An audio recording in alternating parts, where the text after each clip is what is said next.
That always gets you going, doesn't it? A little ABBA, Dancing Queen. So sorry about that. I had a couple of things I had to take care of, specifically for my brother-in-law who brought this great big old beautiful tenderloin over. And I promised to fix that for him because he's coming through from work. So I had to get my Traeger grill all cleaned up and fired up and ready. And I just put that on the smoker. So anyway, it's cooking now while we're going to do some real estate classes. So hope you're having a great day. It's sunny out here in beautiful Missouri. I don't know what day we are on COVID-19, but it seems like it's been a long time, 18, 19, 20 days. Hopefully we'll get back to normal real soon, and we're just trying to stay encouraged, and I'm going to continue to try to do live streaming for you every day from 4 to 5. So I've had several new people sign up today. Welcome, and I hope you're joining us right now. Thanks for tuning in. You want to be sure and subscribe to the YouTube channel because all of the videos that we do are located right here on the YouTube channel. And you can always go to Help Me Pass a Real Estate Exam. If you go there, you will actually, the easiest way, because sometimes the link gets changed, but if you subscribe to the YouTube channel, save that as a favorite in your whatever web browser you use. And if you go there, there's normally a little commercial that pops up that says, it's me saying welcome to my channel. But if we're going live, the live stream will actually go through, and I'll actually show you what that looks like. I do need to come over here very quickly and need to add a couple of things. I'm using Switcher Studio. I mentioned that quite a bit. That's my kind of go-to application for streaming. Although it would be interesting, I haven't streamed through Zoom for a while. Might be kind of fun and interesting to see how that's all working now. I'm doing Zoom webinars like daily, but I haven't done a lot of streaming with the Zoom. So anyway, I might play around with that when we finish our webinar and see how that goes. I'm going to go over to my desktop computer. I was doing a quick editing here of a video. And so if you'll just allow me to say Camtasia, quit, and I'm going to save this as podcasting tips and tricks, because that is a little video I'm working on for a course. And I will pull up. I've been working on my real estate exam coach too today, trying to multitask here of adding a lot of new test questions. But we're going to go to Google. And I'm just going to type in Google. You could, if Chrome's your browser, it would bring up on an item that we could go to. So let's see here. So I'm going to go to Google and I'm going to type in NAR Can Spam Act quiz. Any of these quizzes we've been doing would suffice. And then we're going to go over here to take another quiz. Yesterday we actually worked on antitrust. Now all these videos are in the playlist. I've got to tag a couple of these for us today, but we've done the do not call list. I've done it twice. We've done the Can Spam Act. I've done that quiz twice. Did much better the second time. We also did the fax rules, so you need to know about those. And then yesterday we did antitrust. So I'm going to pick another one, and we've done lead-based paint. So again, some of the new folks who are on, or if you're just watching, they like to pull a question from each of these categories. Antitrust, what we did yesterday, you could see 2 or 3 questions. You could see 1. And again, you might not see any questions from some of these topics, but I guarantee you of everything we're going over, you're going to see 1 to 3 or 4 different questions. And these to me are the tough questions. These are the ones that sometimes students will miss. And I want to really just firm up that foundation and make sure that we get some of these tough ones that you get correct, so that it just raises your chance of passing the real estate exam to a different level. So again, for the new students, just keep in mind you're going to see some questions from these. We cover it in the material, but we tend to sometimes go over the main stuff like contracts, financing, agency, listing agreements, which are all very important, types of ownership, appraisal, valuation, fair housing. But you're going to have, a series of 4, 5, 6 questions from these types of areas that we're covering. So I'd make sure you go through the videos, make sure you take some notes. I'm trying to pull out the 2 or 3 that I think you could see. And these NAR quizzes, man, they're challenging. So, and they kind of pull some stuff out that we don't find from some of the other material. So let's get right in to the quiz we want to take today. And I'm going to take off my real estate exam coach logo. Probably wouldn't hurt to leave it up there, but we'll take that off. So I may come back to 1031 exchanges. We've looked at antitrust. We looked at the canned spam. Code of ethics we might come back to. Let's do fair housing today. I think that would be a good one for us. Excuse me. So fair housing, we have 12 questions, and I think we'll probably be good just to go over these specific questions today, and I can add in some additional comments for you. Now, if you are new to the course and this is your first live streaming, do not panic. It's okay. Just take some notes because you got to know this information anyway. So I think you're fine to watch what we're going over today, and I just encourage you to take some good notes. So, number 1, I'm going to make this a little bit bigger. So, under federal fair housing laws, it is legal. We have to make sure that that we're catching what they, because that could be easily misinterpreted as illegal, because we go over it. What's illegal. And so read the questions very carefully. When I first glanced at this a second ago before we started, I thought they were talking about which one's illegal. But under federal fair housing laws, it is legal to prohibit which of the following in a housing unit: smoking, a live-in caregiver for a resident with a disability, drinking alcohol, or both A and C. Well, I think it would be legal to prohibit smoking and drinking, so I'm going to say both A and C. You couldn't discriminate against someone who had a caregiver living with them because of a disability. So kind of an interesting take on a fair housing question. Number 2, which of the following are violations or potential violations of the Fair Housing Act?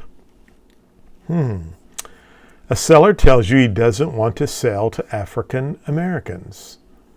A sales associate puts the phrase adults only in an MLS listing. Both A and B, or none of the above. Again, which of the following are violations or potential violations of the Fair Housing Act? Well, we know this right here's a violation, and you can't discriminate. There are some issues. I think. You're wondering, where did they put that phrase? Is it a senior apartment complex? You don't want to draw too much into the question, but if I'm reading that, a sales associate puts the phrase adults only in an MLS listing.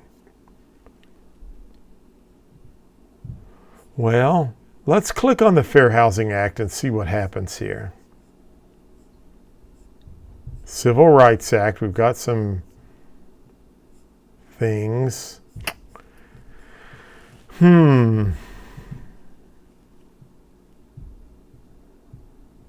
going to go with A. Maybe I'm reading too much into 2B, but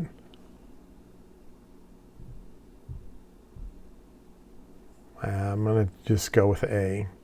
3, under the Federal Fair Housing Law, the 7 protected classes include race, color, source of income. No, I know that's false. Let's go with B, race, color, religion, sex, handicap, familial status, national origin. Race, sexual orientation, that's covered under the National Association of Realtors Code of Ethics, but not the Fair Housing, or none of the above. So it'd be race, color, religion, sex, handicap, familial status, national origin. See, family status, because you're saying no children, see, I'm trying to draw into that, but it's in the MLS. I don't think it's a violation, because I think you could put that in an MLS listing. That's why I'm going back to that number 2 being A only. Could be wrong, I hope not. The Federal Fair Housing Laws prohibit all of the following except refusal to show, sell, or rent property because of a disability. Now again, all of the following are prohibited. See that? Except, so one of these is false. Expressing a preference for young adults in a listing comment. Evicting a current user of illegal drugs. Marketing your listings exclusively in a religious publication. So all of the Fair Housing Laws prohibit all of the following except that prohibits refusal to show or rent a property because of a disability. That is true. I mean, the Federal Fair Housing Laws prohibit that. Expressing a preference for young adults in a listing comment, that's true. Evicting a current user of illegal drugs, I don't think there's anything in the Federal Fair Housing Law to prohibit you from evicting a current user of illegal drugs. Marketing your listings exclusively in a religious publication, that's prohibited. And, stating preferences for young adults in a listing comment. Now that brings me back to 2. That is adults only in an MLS listing. Which of the following are violations or potential violations? So that means this is why you wouldn't want to change anything except if you come across a question like this. And we're going to see just how good my theory is here, okay? But are you with me? I never want you to change an answer unless you go down the road and a question absolutely tips you off that you must include the other answer. Now, I could be wrong on this, but let's take a look here. So I'm going to go back over here, and it says where we were, the Fair Housing Laws prohibit all of the following except. Well, we know that a current user of illegal drugs, you can evict someone for that. Fair Housing Law has nothing in there, so I know that's the right answer. But here it says marketing your listings exclusively in a religious publication, okay? But here's what I wanted us to look at. Expressing, go back here, a preference for young adults in a listing comment. That's the same thing. That's the same thing as the MLS.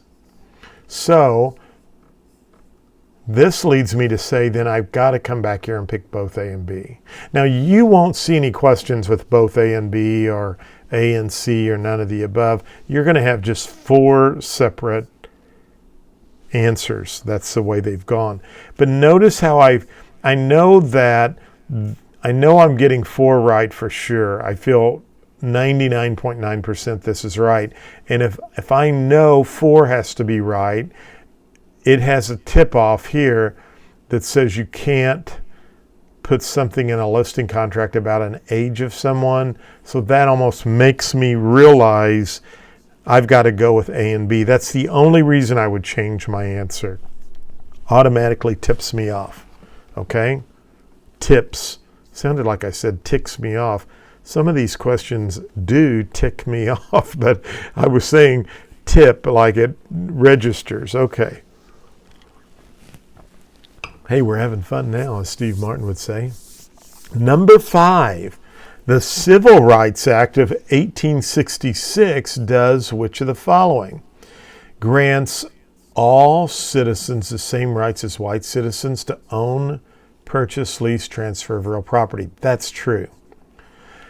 Allows exemptions only for homes sold without the assistance of a real estate practitioner? No.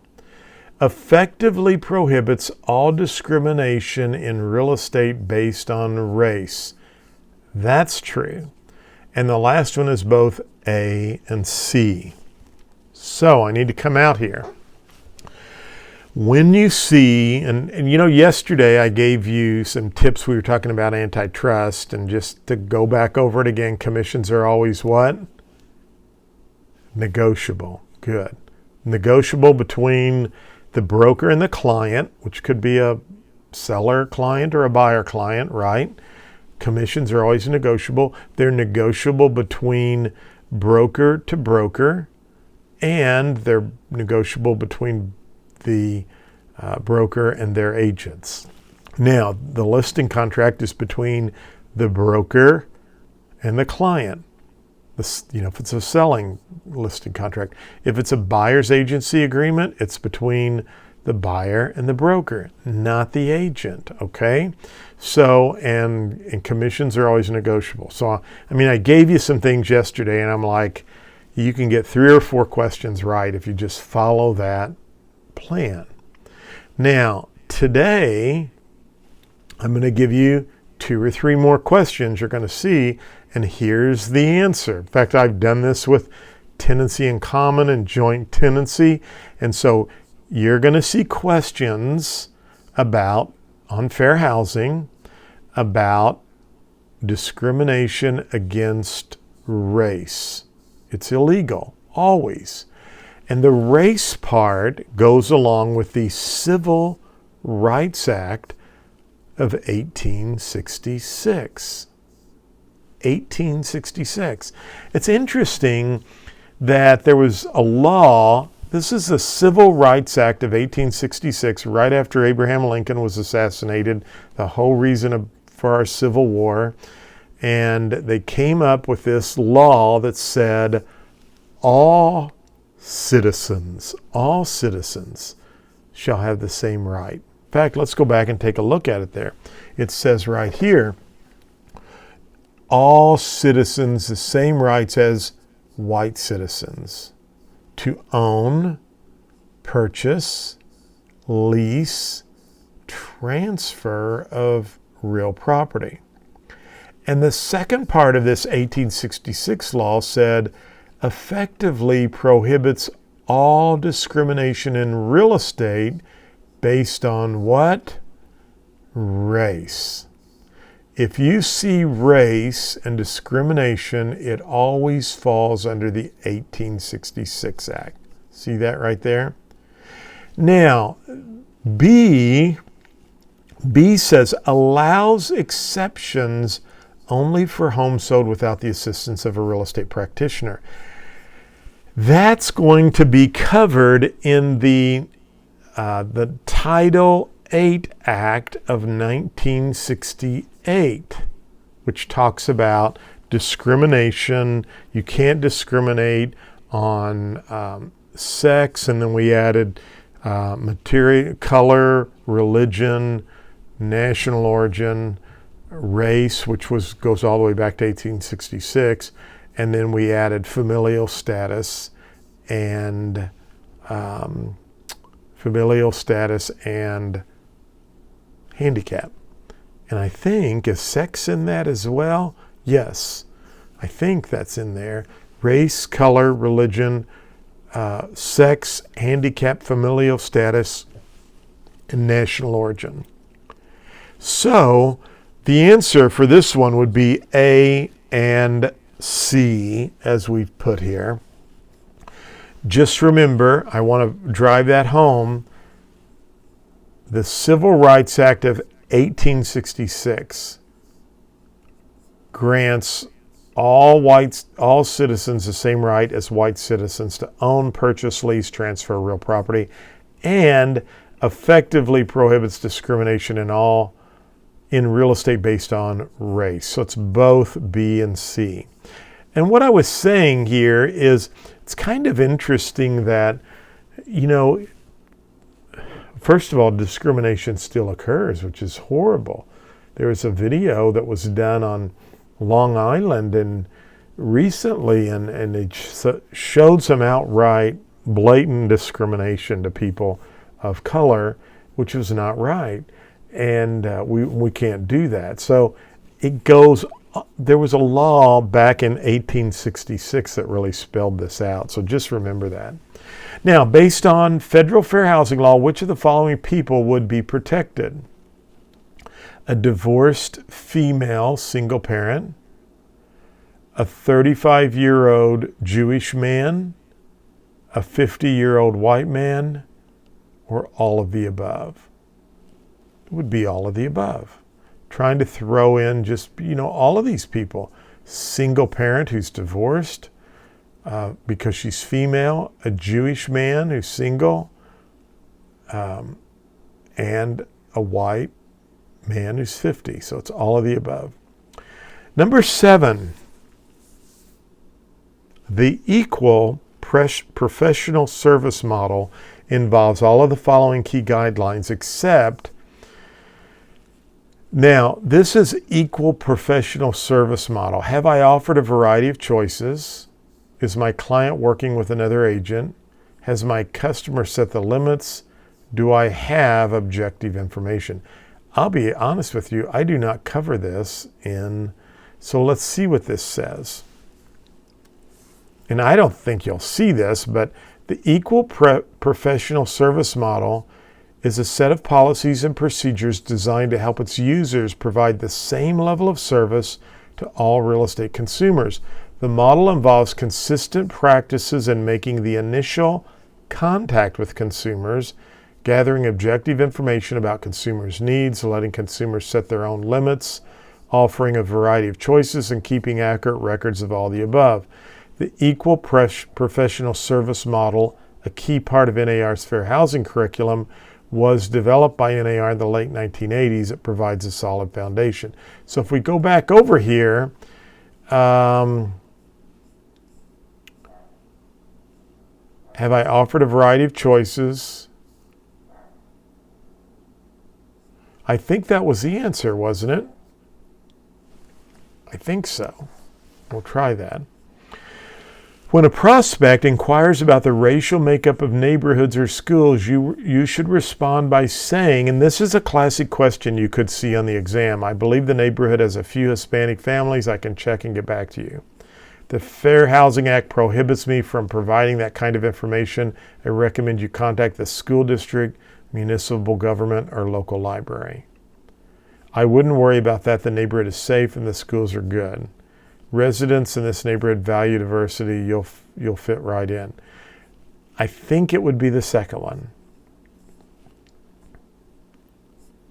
Just making sure. Sometimes the mouse will click something different. Number 9, if a seller using a real estate agent refuses an offer because of the buyer's national origin, who may file a federal lawsuit against the seller? The prospective buyer, the real estate practitioner, the federal government, all of the above. You won't see any of those free questions, okay? But you will see something like 8. Very, very possible. Number 10, looking at the following 4 marketing examples, identify which one is okay under Article 10 of the Code of Ethics. Now, you're not going to see a question like this on the exam, but advertise only in a strategically limited geographic areas that's populated by particular ethnic groups. Limit advertising to small papers which cater to particular religious groups. Promote a listing only in selected area offices and communities with similar ethnic populations. Advertising your knowledge of a language other than English in an English language advertisement. Looking at the following 4 marketing examples, identify which one is okay under Article 10. Probably, I think that might be it.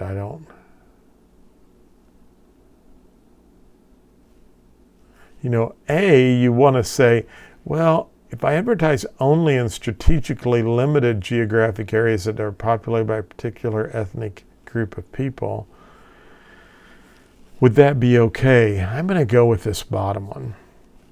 Number 11, in an advertisement for a small 2-bedroom house in a neighborhood where many families live, which of the following language is clearly improper under the Fair Housing Act? Small, cozy home in quiet neighborhood, 2-bedroom home near playground and senior center, family friendly, no children. I think that would be the one that's not allowed. Improper under the Fair Housing. I think it would be no children. Familial status, remember? Number 12, which of the following features are required in ground floor units of non-elevator multifamily building of 4 units or more built after March 1991? An accessible building entrance or an accessible route for persons in wheelchairs? Accessible and usable public and common use areas? Light switches, electrical outlets, thermostat, and other environmental controls in accessible locations, or all of the above. I'm not certain on number 10. So I'm going to just see what happens. I got 10 out of 12 right. Wow, I really thought I got all 12. But see, don't feel bad if you miss a couple. So let's see what we missed. The fair housing laws prohibit all of the following except, well, something happened there because we picked that one, remember? So I got that right. Because remember I said evicting a current user of illegal drug use. And I was highlighting and expressing, so I got that question right. Remember, that's why I was going back because I was worried I was clicking the wrong one. But so we've got 11 out of 12. Let's go down. This one I said I didn't really know, but is my client working with another agent? I don't remember seeing that. Gathering objective information about consumers' needs, letting consumers set, offering a variety of choices. I don't think that's right because gathering objective information, letting limits, offering a variety of choices. Or did I read that wrong? Involves all of the following. I read that wrong, except.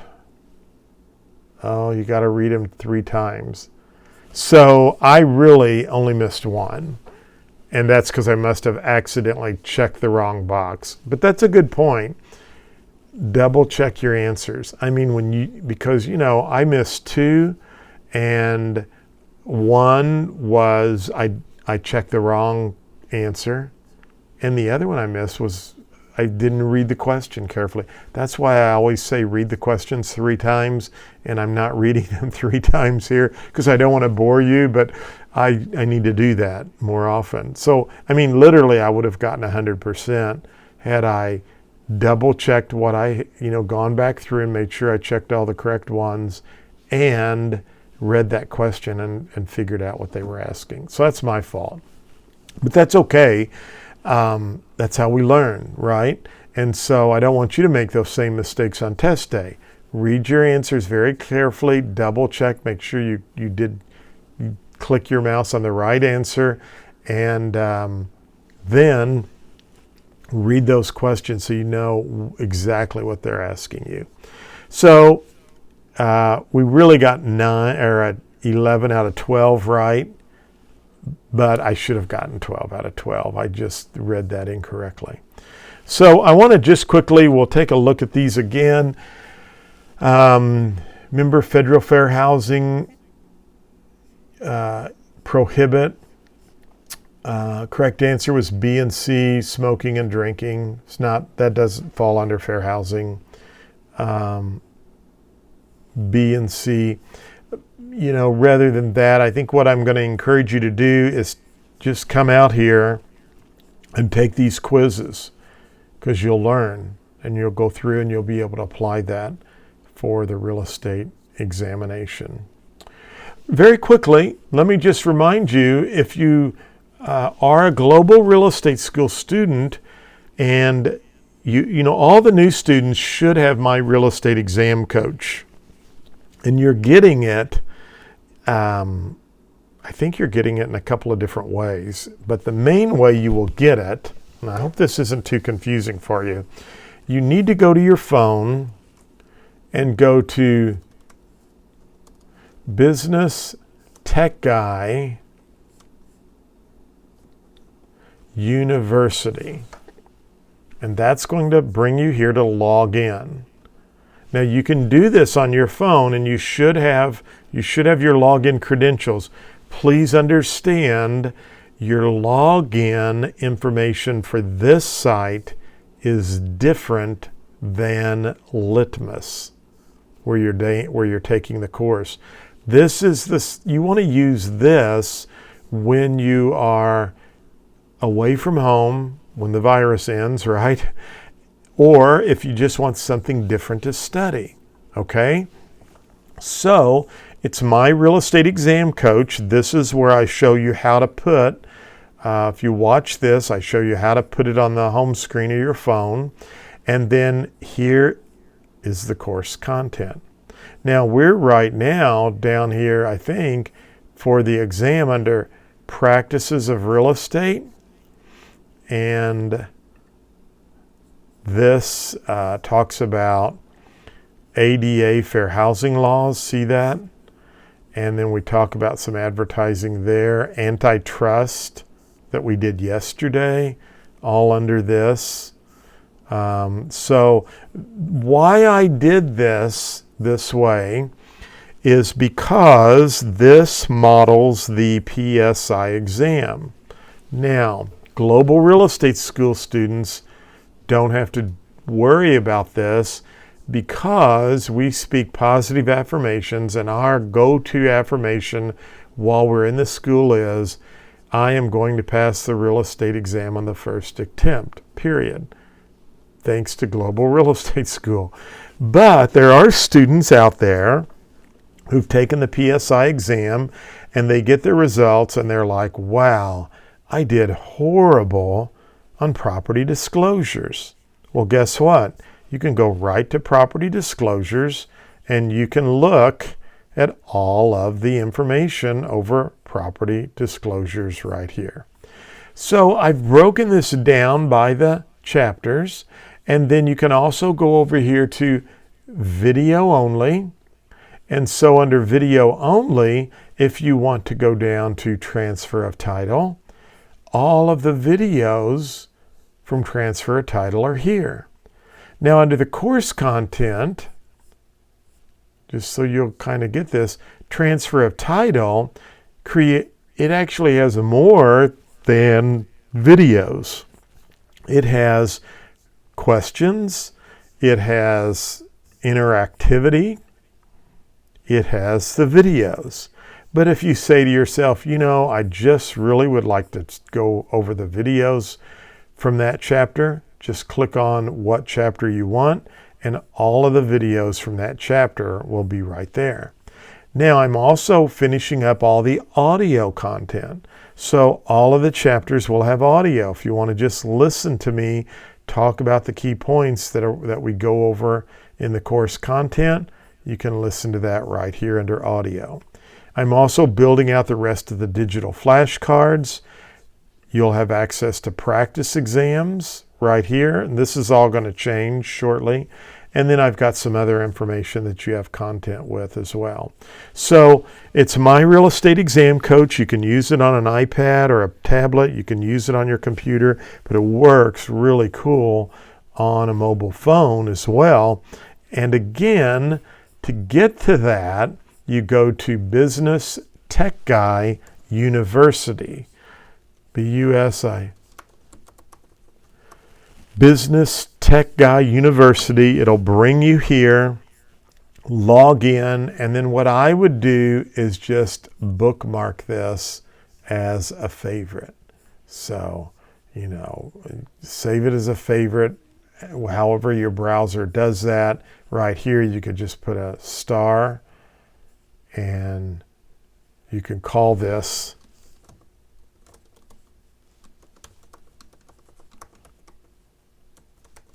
Business Tech Guy University. So now all you have to do is go over to your favorites, and there it is, and it'll bring that right up for you. Same on your phone, save it as a favorite, and then you can just, and I show you in the video right here how you can actually make this as a little icon on your phone. So all you got to do is touch the icon and it'll bring it right up for you. But lots of great study material. Please stay in the main course and finish it. This is just for you to study after you complete the school, or if you're midway through the school, this is designed for you to go in and just do some reviewing. So really really wouldn't go into this until you get pretty close to the end of the course. In fact, when you finish the national content, because that's all this is your go-to study resource up until you go take the test. Now, if you're watching us on YouTube and you unfortunately didn't pass the test, I know that doesn't happen to Global Real Estate School students. We're trying to speak positive. We had a great pass rate last month. We had an 89% pass. But if you didn't pass the test, this is your go-to app. This is what you want to use. And if you went to another school, you can go to My Real Estate Exam Coach and purchase it. If you're with Global Real Estate School, in the initial launch of this, I'm including it for free. It's going to be over right at $100, but you're getting it for free. So, but that's only a limited time offer. So if you're watching this video down the road and it was not included, you can still purchase it at a discount as a Global Real Estate School student. Okay, I need a drink of water.